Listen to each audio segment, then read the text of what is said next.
the way that I do my follow-up is by using what I call the what goes good with milk strategy, all right?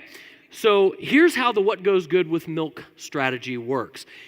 Let's talk about what most marketers try to do. Let me use a little analogy. Let's say that you go to your grandmother's house and grandma really wants you to drink your milk. She believes it's going to help you to grow up strong and give you your nutrients and make your bones strong.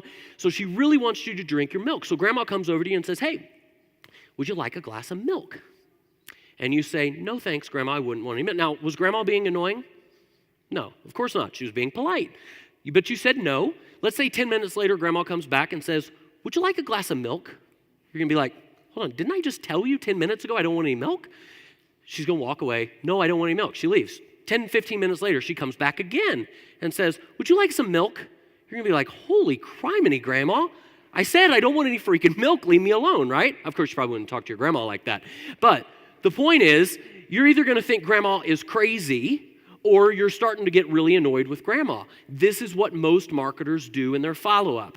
You didn't buy? Well, how about now? Oh, I know you didn't. I know you said no to that offer yesterday. Let's go back and have you look at it again. So the what goes good with milk strategy would look something like this in our little grandma analogy. Grandma comes to you and says, would you like some milk? You say, no thanks. 15 minutes later, grandma comes back and says, hey, I just made an apple pie. Would you like some apple pie? Now, was that annoying? No, because apple pie is not milk, right? Now, apple pie might really go good with milk, but they're not the same thing, right?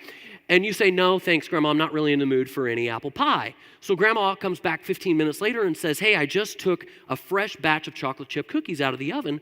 Would you like a plate of cookies? And you go, you know what, that sounds pretty good. I think I'll have some cookies. Grandma puts a plate of cookies in front of you, and then she says, hey, I don't know if you're thirsty or not, but do you know what would go really well with those cookies?